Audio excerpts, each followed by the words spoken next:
En primer lugar, la entalpía es una magnitud termodinámica, también definida como el flujo de energía térmica que se efectúa en los procesos químicos a presión constante, o es decir, la cantidad de energía que transfiere un sistema que intercambia con su entorno. De nuevo, entropía es una magnitud física que se mide en un sistema en equilibrio de la cantidad de microestados que hay en un macroestado, o mejor dicho, como el nivel de desorden que hay en un sistema. Es un potencial termodinámico que se puede usar para calcular el máximo de trabajo irreversible que puede realizarse mediante un sistema termodinámico a una temperatura y presión constante. Esto quiere decir que la función de Gibbs hace referencia a la cantidad máxima de trabajo no expansible que se puede extraer de un sistema cerrado, el cual puede intercambiar calor y trabajo con su entorno, pero no puede intercambiar materia. La primera ley de la termodinámica establece que la energía no se crea ni se destruye, sino que se conserva.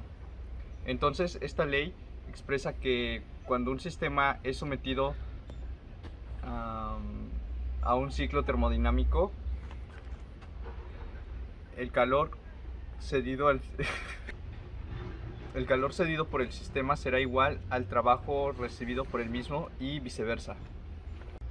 Yo voy a explicar la segunda ley de la termodinámica y dice que mientras la transformación del trabajo en calor es siempre posible, el proceso inverso es posible solo si se respetan algunas de las condiciones establecidas según la segunda ley de la termodinámica. Esto quiere decir que cuando un cuerpo que está caliente, toda su energía es transferida al cuerpo con menor temperatura, como por ejemplo ya podría ser de un café que está caliente al vertirla a un poco de agua fría, se está transfiriendo toda su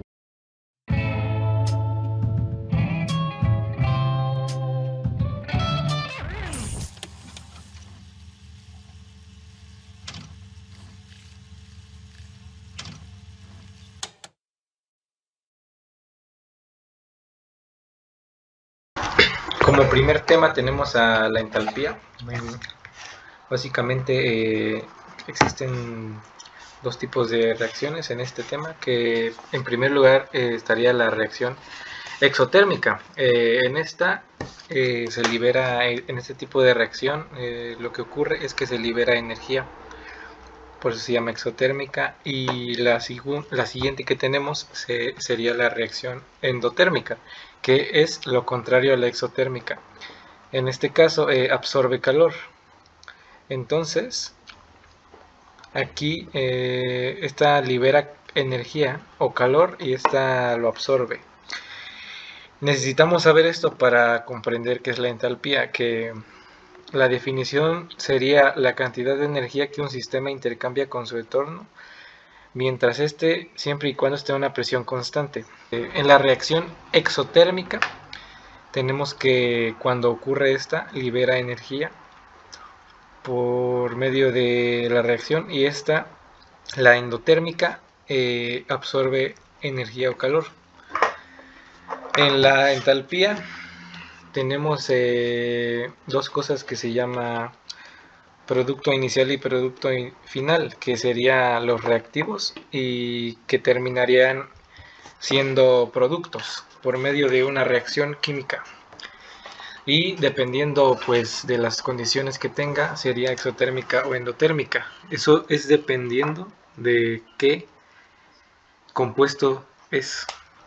En primer lugar tenemos que la presión atmosférica sería el valor estándar de presión. Por eso es que la mayoría de reacciones se lleva a cabo a una presión constante y se puede lograr una entalpía, ya que están a una presión constante al estar en la presión atmosférica. En primer lugar tenemos esta ecuación para calcular la entalpía de formación de unos productos. Aquí representamos con delta lo que sería la variación de entalpía entre productos y reactivos. La H, que sería la entalpía, este variable se representa como condición estándar. En este caso estamos usando la condición estándar para hacer esta reacción. Este ejemplo, y por eso se representa con el número 0 en el exponente. Aquí esta variable se representaría que estamos hablando de una reacción de formación reactiva. Aquí sería representado por la sumatoria de la entalpía de formación de los productos con sus respectivos moles, menos la sumatoria de la entalpía de formación de los reactivos con sus respectivos moles de igual forma. Para obtener la entalpía de formación necesitamos hacer esta pequeña operación. Para obtener la entalpía de formación, cada compuesto tiene su propia entalpía de formación y hay escrituras, investigaciones científicas que ya lo hacen formado como una constante. Este es un ejemplo de algunas que hay, pero siempre y cuando se cumpla que debe ser un compuesto, porque con un elemento solo sería igual a 0. Con un compuesto ya podemos encontrar la entalpía de formación de cada uno de ellos, que sería variable dependiendo de sus elementos que contenga. Aquí un ejemplo más práctico, tenemos que esta reacción química, vamos a determinar su entalpía de reacción por medio de esta fórmula. Primero tenemos aquí la suma de los productos, que sería esta. Estos serían los productos menos la sumatoria de los reactivos, que serían estos de acá. Aquí tenemos que la entalpía de formación de este compuesto sería menos 424.2 representado en kilogramos joule sobre mol, más menos lo de la entalpía de formación de este compuesto, que sería menos 285.9 kilogramos joule sobre mol. Esto le restamos la entalpía de formación de los reactivos, y aquí, ¿por qué aquí es 0? La respuesta es porque este no sería como un compuesto complejo, sería más bien como un elemento, y por eso no cumple las condiciones para tener una entalpía de formación, por eso se iguala a 0. Una vez dando la operación, la entalpía de reacción resultante es igual a menos 427.02 kilogramos joule mol. Un mol metanol reacciona con oxígeno, se produce esta cantidad. Esta sería la reacción química de estos reactivos. Y aquí, cuando dependiendo del símbolo, en el símbolo nos va a indicar si se trata de una reacción exotérmica o de una reacción endotérmica. En este caso fue negativo. Eso quiere decir que es una reacción exotérmica porque está liberando calor, o sea que está perdiendo calor. El siguiente tema a ver es la entropía y sus microestados y macroestados. Para entender el significado de entropía, primero debemos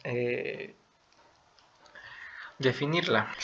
Básicamente sería a mayor desorden, mayor entropía. Como en la imagen se muestra, entre más ordenado hay poca entropía, y el aumento de entropía sería en un estado más desordenado. Esto, en palabras más simples, significa que a mayor número de estados o de posibilidades es una mayor entropía, y a mayor orden se podría decir que es una menor entropía. Aquí en la siguiente imagen tenemos como representación un sólido y un gas. En un sólido tenemos una menor entropía porque hay menor número de estados, ya que un sólido se comportará siempre como un solo objeto. Solo tendrá un estado, eso quiere decir que tiene una entropía muy mínima. Al contrario de un gas que tiene una cantidad infinita de estados, ya que está en constante movimiento con sus partículas y moléculas. Tiene una entropía muy alta, ya que tiene muchos microestados que conforman un macroestado en un sistema. Esto quiere decir que tiene mayores variabilidades dentro de su sistema. Como una definición más formal se diría que la entropía es una magnitud física para un sistema termodinámico en equilibrio. Esto quiere decir que es una magnitud que mide, que va a medir algo en un sistema termodinámico siempre y cuando esté en equilibrio. Mide el número de microestados compatibles con el macroestado de equilibrio. Esto quiere decir que va a medir la cantidad de posibilidades o el número de posibilidades o probabilidades que tiene los microestados de formar un macroestado para que éste entre en un equilibrio constante. También se puede decir que mide el grado de organización del sistema o que es la razón de un incremento entre energía interna frente a un incremento de temperatura del sistema termodinámico. Esto quiere decir que mide, como decíamos en las imágenes pasadas, mide el nivel de organización en un sistema o, como podría decir, la variabilidad o la probabilidad que tiene de, de cambiar o de tener muchos microestados que conforman un macroestado y este sistema pueda entrar en equilibrio. También así relacionándose con la energía y el incremento de temperatura. Se podría decir que la entropía es una magnitud que mide el número de microestados equivalentes para un macroestado de un sistema para que éste pueda entrar en un equilibrio, para que éste se pueda mantener unido, para que éste se pueda mantener en un equilibrio químico. Y a mayor número de estados, de microestados, que sería más bien la probabilidad de que estos microestados formen uno en equilibrio. Eso sería mayor entropía o también dicho de otra forma, la cantidad de desorden que hay en un sistema se puede representar como la entropía. La entropía se relaciona mucho con lo que es la segunda ley de la termodinámica, que nos dice que un sistema evoluciona a su configuración más probable, que es la que se da con más microestados y coincide con la mayor entropía tiene. Esto nos dice que básicamente la entropía es la que tiene más probabilidad de formarse, ya que es la que tiene más cantidad de microestados que van a conformar el macroestado en un sistema estable. Esto quiere decir que la segunda ley de la termodinámica dice que un sistema evoluciona a su configuración más probable, o sea que evoluciona a su configuración que tiene más entropía, porque la entropía es la que tiene mayor posibilidad de que pase y gracias a que tiene muchos microestados. Y en conclusión, podríamos decir que la entropía mide la probabilidad de encontrar un estado debido a su multiplicidad.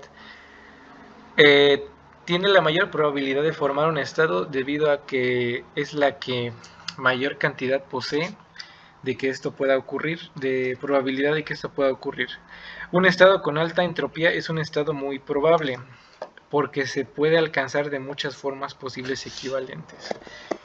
Y ya como último, esto quiere decir que un estado con alta entropía es un estado muy probable, ya que tiene muchas formas posibles de encontrar el equilibrio, muchas más formas de encontrar el equilibrio en un macroestado, gracias a que sus microestados son el mayor número de que se pueden poner en equilibrio para que puedan formar el macroestado. Y en conclusión, básicamente la entropía es la probabilidad de que un estado se forme y encuentre su equilibrio debido a su multiplicidad o a su cantidad de microestados para formar un macroestado final.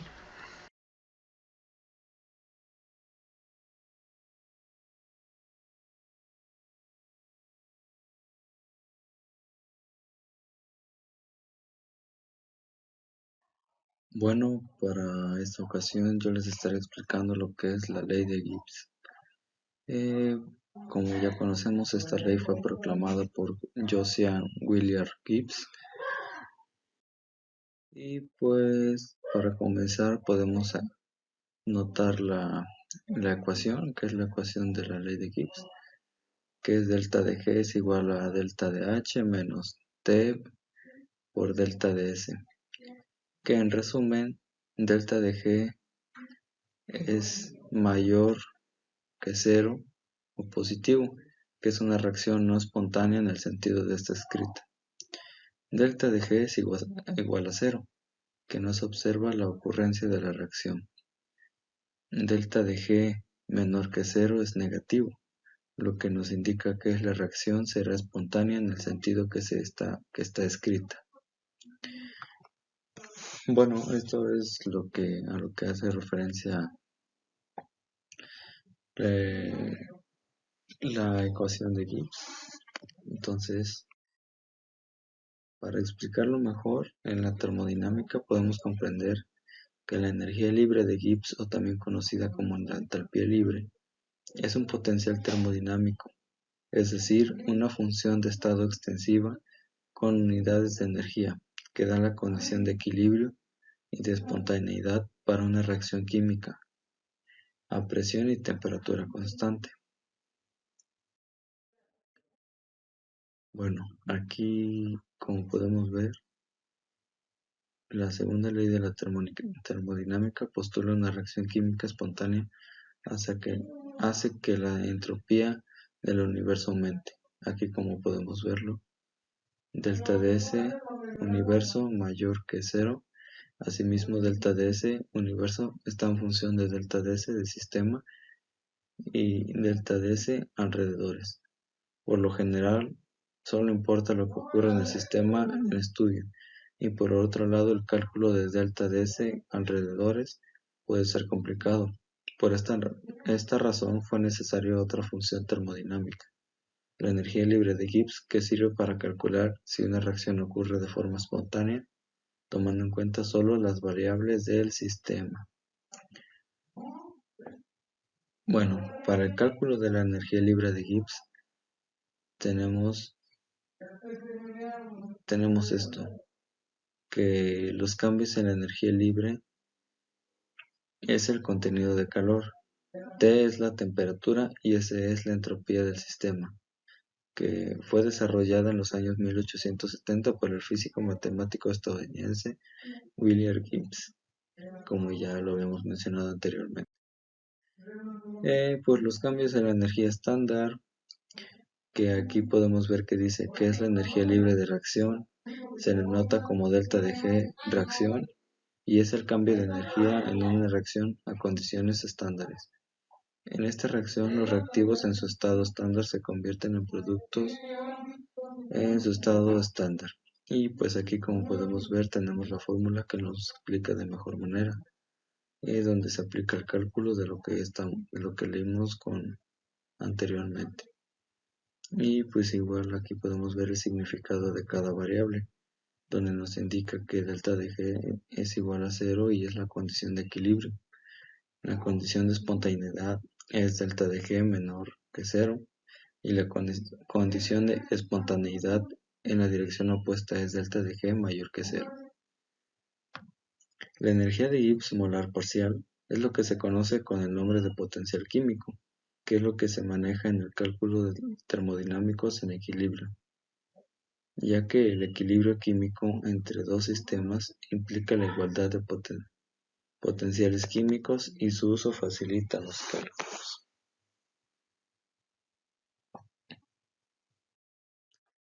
Y pues de lo mencionado con anterioridad, aquí tenemos la demostración matemática, que nos indica paso a paso lo que podemos ir haciendo para tener así el resultado del sistema.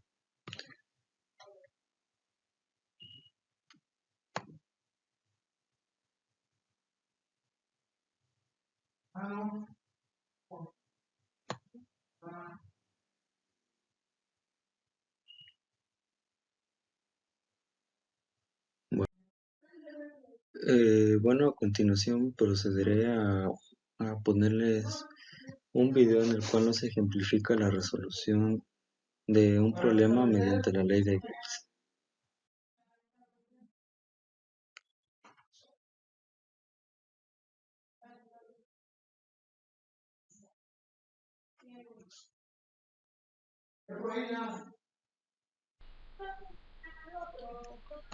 Hola, buenas, bienvenidos a un nuevo vídeo de Profesor D. Bueno, recordad que en nuestra página web tenemos miles y miles y miles y miles y miles y miles y miles y miles de ejercicios para probar y sacar muy buenas notas en mates, física y química. Bueno, ahí debajo tenéis el link, el enlace al blog donde estamos desarrollando todo este temario para ser unas auténticas máquinas de termoquímica. Bueno, vamos a hacer este ejercicio, vamos a leerlo primero antes de hacerlo, si no va a ser imposible. Dice, calcular la variación de energía libre de Gibbs estándar que tiene lugar en la siguiente reacción. Vale, y luego nos dicen, ¿se trata de una reacción espontánea? Bueno, siempre que calculemos la variación de Gibbs, pregunten o no nos pregunten si es espontánea o no, deberíamos contestarlo, ¿vale? Siempre que calculemos variación de Gibbs, ¿vale? Variación de G, debemos interpretar su signo. Siempre, siempre, siempre, siempre. Si me lo preguntan, fijo, y si no, también. Venga, entonces nos da una reacción. Lo primero que tenemos que hacer con la reacción, acordaros de ajustarla. No vaya a ser que la liemos parda ya desde el principio. Vemos que es una combustión, ¿vale? Voy a ajustar aquí los carbonos. Aquí un carbono y un carbono ya está. Voy a ajustar aquí los hidrógenos. Aquí hay 4, aquí voy a poner un 2, ¿vale? Y luego tenemos 2 oxígenos y 2 oxígenos, 4. Aquí pondremos 4 medios o 2. Y ya tenemos ajustada la reacción. Bueno, nos damos cuenta que nos dan la reacción de Gibbs del CO2, del H2O, del CH4, ¿vale? De todos estos elementos, excepto el del O2. El del O2 no nos lo dan. ¿Por qué? Venga, muy bien en casa, muy bien, muy bien, muy bien. No nos lo dan porque sabemos que todos los elementos en su estado fundamental, ¿vale? Y los diatómicos, la variación de Gibbs es 0, ¿vale? Luego no nos lo tienen por qué dar y nunca nos lo van a dar. Nosotros somos los que tenemos que saber que eso es 0. Venga, entonces tiramos de fórmula, variación de Gibbs es igual al sumatorio, variación de Gibbs de los productos. Siempre antes de aplicar una fórmula, escribirla, ¿vale? Así la memorizáis, menos los de los reactivos. Vale, creo que he escrito más o menos decente. Entonces, variación de Gibbs es igual. Los productos sería 1, ¿sí? Por la variación de Gibbs del CO2. Bien, más 2 por la variación de Gibbs del H2O. Bien, menos 1 por la variación de Gibbs, ¿vale? Del CH4. ¿Vale? Y si queréis ponéis ahí los estados de agregación. Aquí sería CO2 gas, H2L, ¿vale? CH4 gas, bien, y luego menos 2 por la reacción de Gibbs del O2, ¿vale? Aunque sea CO0, yo la suelo poner y luego la tacho porque es 0. ¿Por qué? Porque así ven los profesores que yo sé, por teoría, o incluso lo escribo ahí, como el O2 es un gas diatómico, ¿vale? Su variación de Gibbs es 0, ¿vale? Y quedó fete. Y ahora simple y llanamente tenemos que sustituir. Sería 1 por la variación de Gibbs del CO2, que son menos 394,4, ¿vale? Más 2 por la variación de Gibbs de H2O, que es menos 237,2, ¿vale? Y luego menos la variación de Gibbs del CH4, que es menos 50,8. Cogemos la calculadora y a mí me dio menos 818, y las unidades. ¿Qué unidades tiene? Pues se mide en kilojulios mol o en kilojulios. Ya sabéis que a mí no me gusta mucho poner partido mol, pero bueno, ¿veis? Pues os dice, ¿tenéis que poner kilojulios partido mol? Pues lo ponéis, vale, es diferente ponerlo o no ponerlo. ¿Y ahora qué tenemos que hacer? Pues tenemos que interpretar el signo. Entonces vemos que variación de Gibbs es negativo, menor que 0. Entonces, ¿cómo es la reacción? Venga, muy bien en casa, reacción, ¿vale? Espontánea. Lo escribimos ahí, bien. Recordar, cuando variación de Gibbs es menor que 0 es espontánea, ¿vale? Y cuando es mayor que 0 es no espontánea. Nos vayamos a fuego, nos ponemos un muy bien y venga, nos vemos en el siguiente vídeo. Recordar que ahí tenéis el link a todas mis redes sociales, suscribiros al canal de YouTube y el enlace al blog donde estamos desarrollando el curso para ser unas auténticas máquinas de termoquímica. Venga, nos vemos en el siguiente vídeo.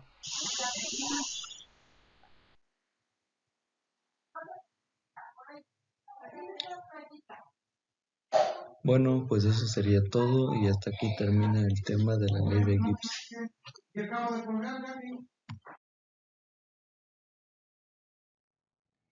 Bueno, voy a explicar la primera ley de la termodinámica, que es su historia y algunos conceptos que también son importantes para comprenderla.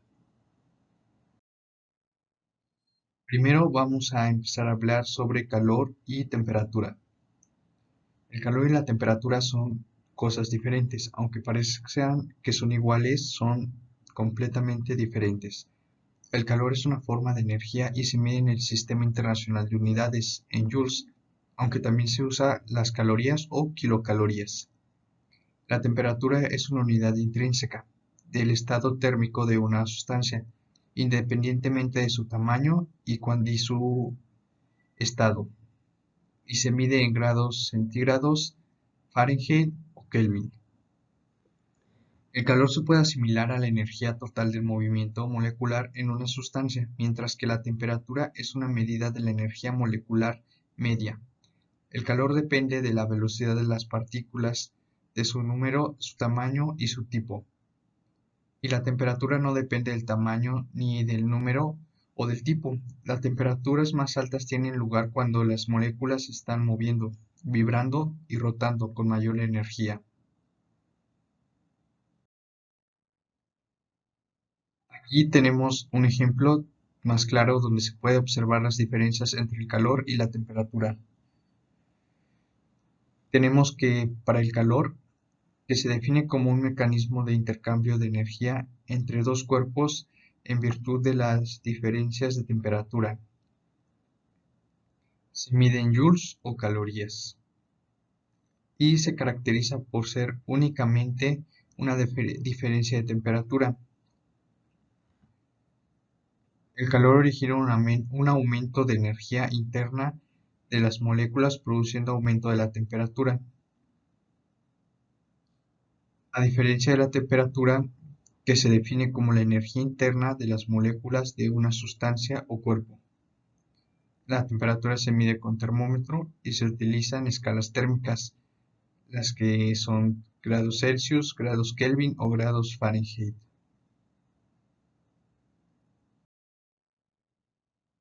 Ahora vamos a ver los tipos de sistemas termodinámicos. Existen tres tipos de sistemas termodinámicos: los sistemas abiertos, los sistemas cerrados y los sistemas aislados. Bien, el sistema abierto es en el cual hay un intercambio de materia y de energía, aquí como se puede observar, y el sistema cerrado es en el que solo existe intercambio de energía pero no de materia. Y los sistemas aislados es en el que no existe ni un intercambio de energía ni de materia. Es cuando todo el intercambio es igual a cero.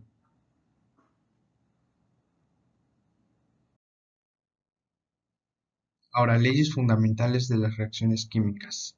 Conservación de la masa y de la energía. La ley de conservación de la masa o ley de Lavoisier: durante una reacción química no se crea ni se destruye la materia. La masa de los reactivos iniciales es igual a la masa final de los productos. O sea que los reactivos que tengamos al inicio siempre va a ser igual a los reactivos que tengamos al final, porque no va a haber, la masa no se crea, solo se va a transformar. Entonces siempre vamos a tener la misma cantidad tanto de reactivos como de productos. Ahora, la ley de la conservación de la energía, que constituye el primer principio de la termodinámica, en su formulación más simple, que es: la energía ni se crea ni se destruye, solo se transforma.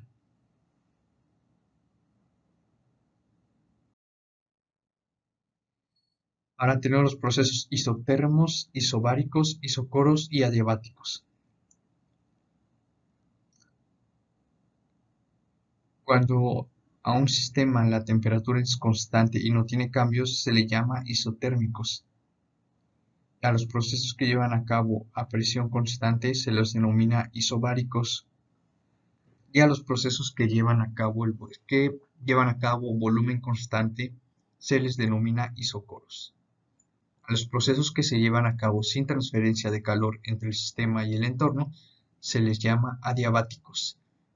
Estos son los sistemas aislados, en los cuales no hay un intercambio de materia ni de energía.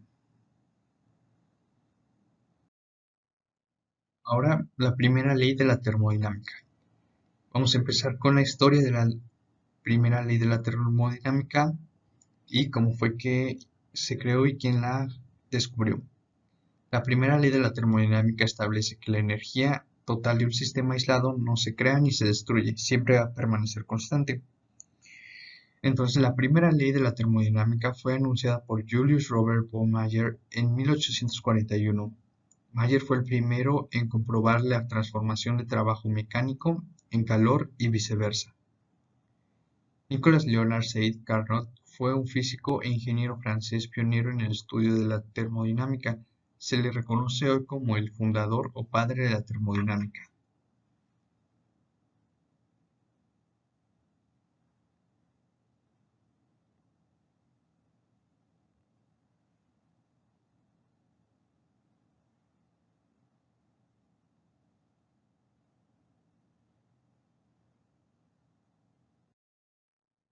Ahora, siguiendo con la primera ley de la termodinámica, para empezar a explicarla mejor, ya habíamos visto que la primera ley de la termodinámica establece que la energía no se crea ni se destruye, sino que se conserva.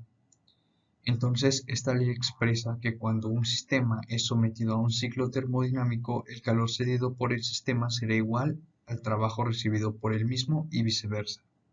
Es decir, que Q siempre va a ser igual a W, en el que Q es el calor suministrado por el sistema al medio ambiente y W el trabajo realizado por el medio ambiente al sistema durante el ciclo.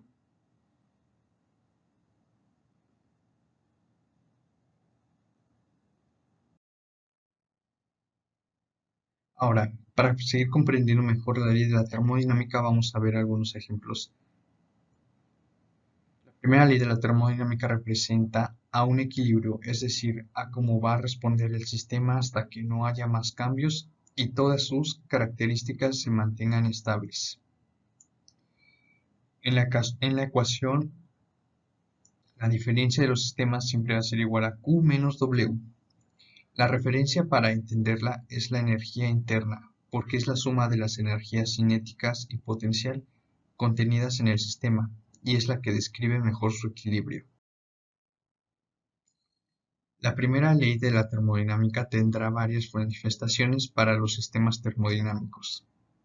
Bien, cuando se añade un calor Q a un sistema, las partículas de las sustancias contenidas en el sistema se irán agitando más y más, generando un impulso hacia afuera, por lo que el volumen que ocupa se irá incrementando. En ese aumento, el volumen ocupado en el sistema se verá proyectado a un trabajo mecánico, W. En este trabajo mecánico se podrá aprovechar como energía para un proceso. Como no todo el calor añadido se transforma en trabajo, quedará una energía residual, el sistema que por tanto se encarga de incrementarla la energía interna. Esto es lo que nos explica, es la fórmula que habíamos visto anteriormente, que la diferencia de las energías va a ser siempre igual a W menos Q. Y cuando se retira un calor a un sistema, las partículas de la sustancia del interior perderán agitación, por lo que se disminuirá el volumen que ocupa y se asume, por tanto, que el trabajo mecánico W es dirigido hacia el interior del sistema.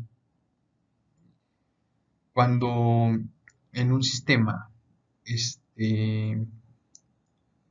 el calor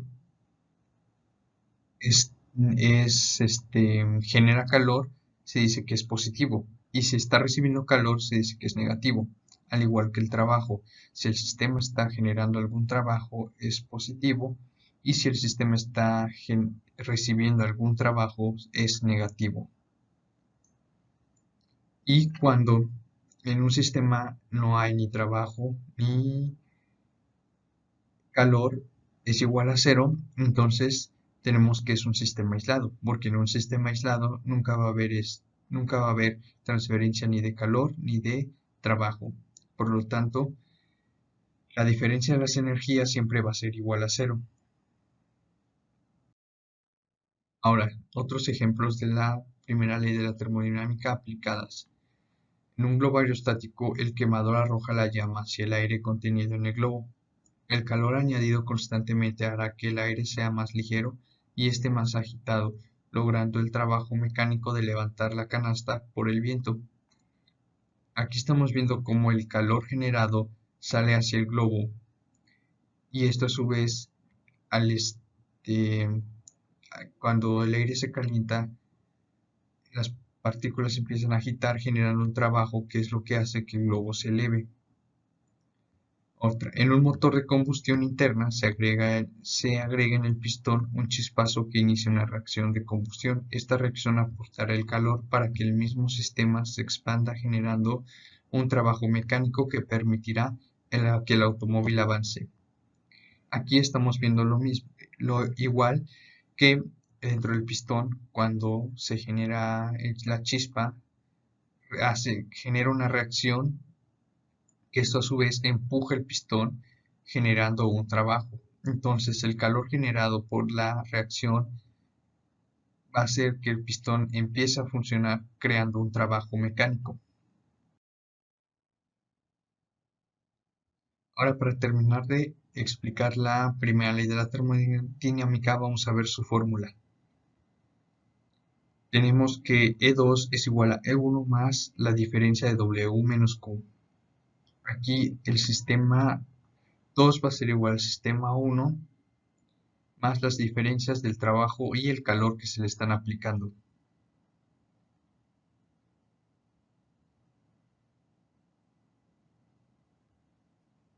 Bien, si despejamos E2 nos queda que menos E1 es igual a W menos Q.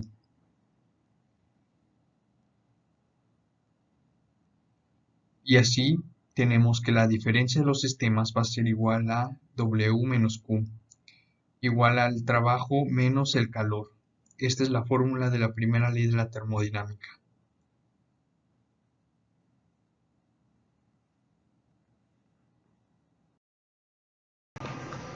Bueno, a mí me tocó la segunda ley de la termodinámica.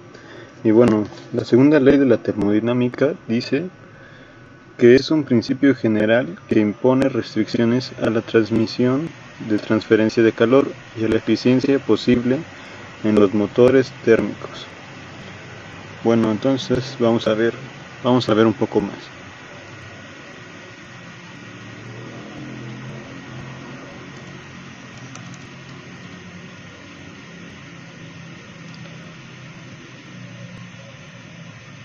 Bueno, dice, este es un ejemplo. Dice, la experiencia común nos dice que una taza de café caliente dejada en un cuarto fríos se enfría después de cierto tiempo. Este proceso satisface la primera ley de la termodinámica, porque la cantidad de energía perdida por el café es igual a la cantidad de energía ganada por el aire que circula. ¿Es posible el proceso contrario? Es decir, el café caliente se pone más caliente en un cuarto más frío. Como resultado de transferencia de calor del aire del cuarto, se sabe que dicho proceso nunca ocurrirá. Sin embargo, no violaría la primera ley a condición que la cantidad de energía perdida por el aire fuera ganada por el café. Bueno, esto nos quiere decir que, nos está haciendo una pregunta que dice, ¿es posible el proceso contrario? Bueno, no es posible que el aire, que es más frío, transfiera energía, en este caso calor, al café que está más caliente. Y el café, como está caliente, puede transmitir toda su temperatura al aire que está más frío, hasta que el café pierda toda su temperatura. Entonces va a estar en equilibrio térmico porque los dos van a llegar al mismo punto de temperatura. Bueno, ahorita vamos a ver otro poco más. Dice, otras formulaciones. Bueno, existen dos tipos de formulaciones. Máquina térmica, Kelvin, que dice, es imposible extraer calor de un sistema a una temperatura y convertirlo en trabajo mecánico sin que el sistema o los alrededores cambien de algún modo. Refrigerador térmico, Clausius. Es imposible un proceso espontáneo cuyo único resultado sea el paso de calor de un objeto a otro. Bueno, entonces esto es lo que dice, lo que estábamos explicando en el ejemplo anterior del café, que dice que siempre va a ser transferida la energía del objeto que tiene más calor al objeto que está más frío y que nunca va a ser al revés. Bueno, acá vamos a ver otro poco. Dice, mientras que la transformación del trabajo en calor es siempre posible, el proceso inverso es posible solo si se respetan algunas condiciones establecidas según la segunda ley de la termodinámica. Una ley se puede expresar de varias maneras. Dos enunciados de dicha ley son los de Kelvin y de Clausius. Enunciado de Kelvin. Es imposible realizar una transformación cuyo único resultado sea convertir en trabajo todo el calor absorbido a partir de una sola fuente. Enunciado de Clausius. Es imposible realizar una transformación cuyo único resultado sea transferir calor de un cuerpo a otro, que tenga temperatura mayor o igual al del primero. Bueno, ahí dice en el de Clausius que no puedes transferir calor a un cuerpo con la misma temperatura. Y en el enunciado de Kelvin dice que el calor va a ser absorbido por el objeto que tenga menor temperatura, así como en el ejemplo del café. Y bueno, este es otro ejemplo. Principio general que impone restricciones a la transferencia de calor. En este caso tenemos una Coca-Cola que está al tiempo y un vaso con hielos. Entonces vaciamos un poco de Coca-Cola al vaso con hielos, y ahí lo que va a ocurrir es lo siguiente, que como la coca está más caliente, toda esa energía, todo el calor se va a transferir al hielo, porque el hielo es el más frío, hasta que los dos logren un equilibrio térmico, o sea que los dos estén en la misma temperatura. En este caso lo más seguro que va a pasar es que se va a derretir el hielo. Y bueno, dice, el calor jamás fluye espontáneamente de un objeto frío a un objeto caliente, que es lo que ya habíamos mencionado con el ejemplo del café, que nunca va a ser transferido del objeto frío al objeto caliente, siempre va a ser del objeto que está más caliente al objeto con menor temperatura. Otro ejemplo sería, por ejemplo, si tienes la estufa prendida con la flama y acercas una paleta de hielo, pues lo que va a ocurrir es que todo el calor de la flama va a ser transferido al objeto frío, que en este caso es nuestra paleta de hielo, y se nos va a descongelar. Hasta que apaguemos la flama va a dejar de descongelarse de forma rápida. Y bueno, vamos a ver lo siguiente. Dice, ¿en qué consiste la segunda ley de la termodinámica? Bueno, eso nos dice que cuando una parte de un sistema cerrado interactúa con otra parte, la energía se divide por igual hasta que el sistema alcanza un equilibrio térmico. Es lo que estaba mencionando. Tenemos una fuente de calor y tenemos varios objetos con menor temperatura. Todos van a ir alcanzando la misma temperatura al mismo tiempo. Y cuando, por ejemplo, si nuestra fuente de calor se agota, todos van a tener la misma temperatura. Y eso es el equilibrio térmico. Bueno, acá dice, este es un ejemplo práctico, dice, determine la eficiencia de una máquina térmica, a la cual se le suministran 28.000 calorías de calor, realizando un trabajo de 85 kilojoules. Bueno, primero nos está diciendo que determinemos la eficiencia de una máquina térmica. Primero pues vamos a poner nuestros valores ya dados que tenemos ahí. Q representa calor, y pues bueno, el calor se representa en calorías, y nos está diciendo que tenemos 28.000 calorías. Y el trabajo se representa en W, y dice que está realizando un trabajo de 85 kilojoules. Y N es lo que vamos a determinar, la eficiencia. Y bueno, la fórmula es N es igual a trabajo sobre calor.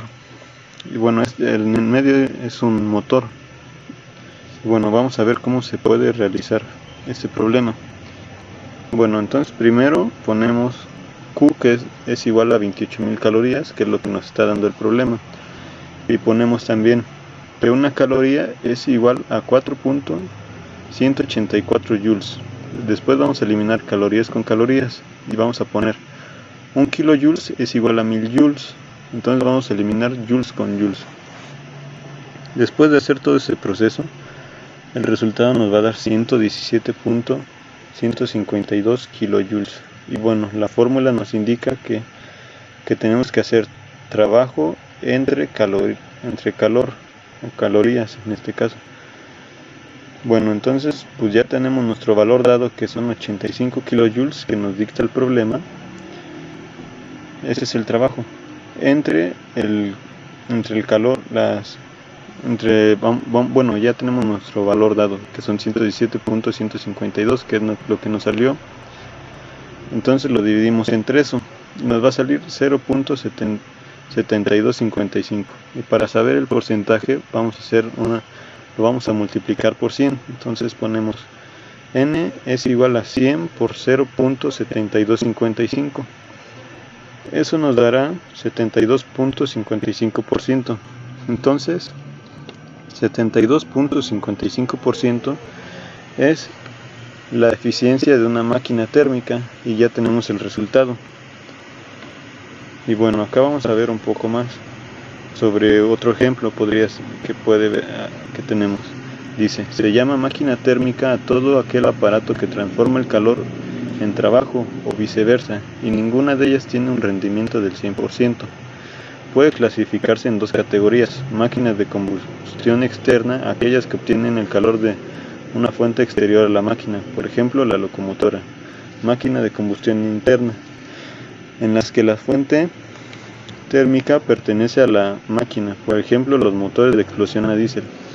Bueno, en este caso dice que, por ejemplo, la locomotora utiliza carbón, entonces toda esa energía se está convirtiendo en trabajo, que está pues moviendo el tren para mover todo el peso que lleva. Y otro ejemplo de la máquina, un ejemplo de la máquina de combustión interna es los automóviles que utilizan gasolina, y bueno, hay combustión y todo eso genera calor. Todo eso a su vez se convierte en trabajo, que es para mover las ruedas de los automóviles y todo. Y bueno, pues haciendo un recuento de todo lo que vimos sobre la segunda ley de la termodinámica, dice que pues siempre va a ser transferido del objeto más caliente al objeto más frío, todo el calor, pero nunca va a poder ser al revés, porque no se puede. Y eso es lo que establece la segunda ley de la termodinámica.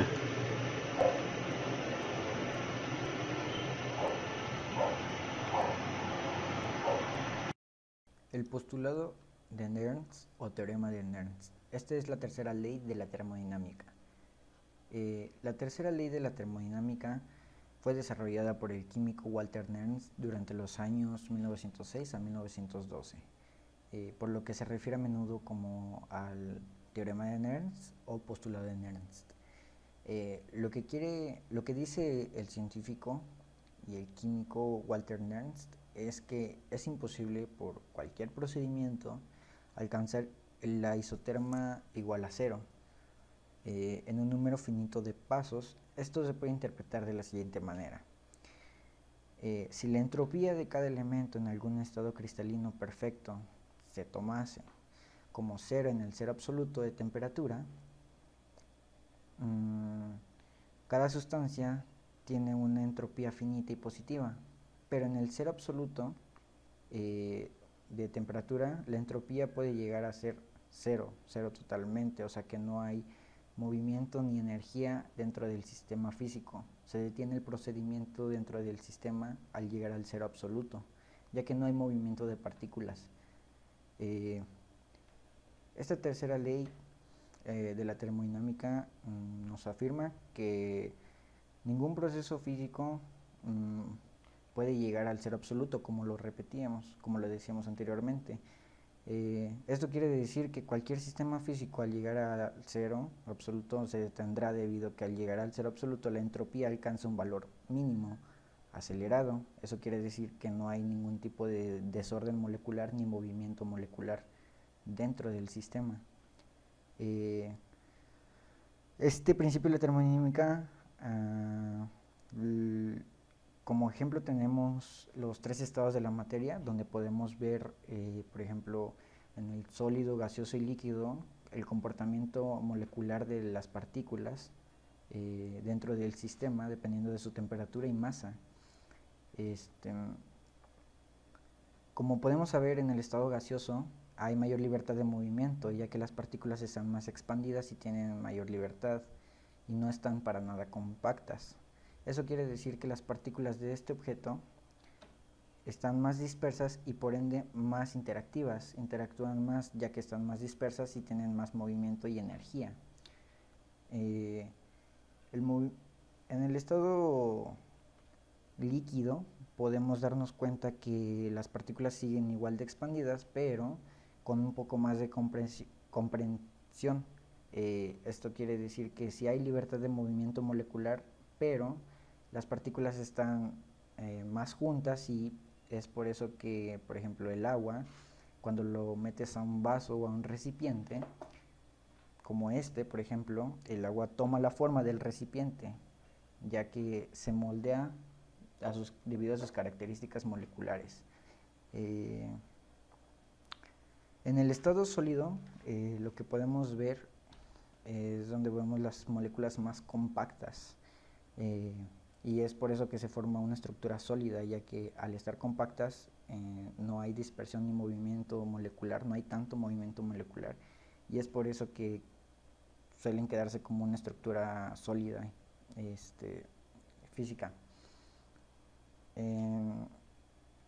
Y aunque pareciera que no hay movimiento molecular dentro del estado sólido, lo que realmente sucede es que sí hay movimiento molecular, solo que ya no es perceptible a simple vista, a la vista del ser humano. Esto ya se mide con la entropía, la fórmula de la entropía. El movimiento que se genera entre las moléculas en los estados sólidos es mucho menor que en el estado líquido y gaseoso. Esto quiere decir que entre más sólido, menos temperatura haya dentro del sistema, menos movimiento molecular habrá, ya que las partículas están compactadas y hay menos libertad e interacción entre ellas. También debemos saber que el grado de desorden molecular se le llama entropía, y aunque la entropía depende de gran parte de la masa del sistema, también depende mucho de la temperatura que le demos al sistema, ya que al tener una temperatura elevada, las moléculas estarán interactuando más entre sí y habrá más energía dentro del sistema. Pero si el sistema físico alcanza una temperatura muy baja, habrá menos movimiento molecular dentro del sistema.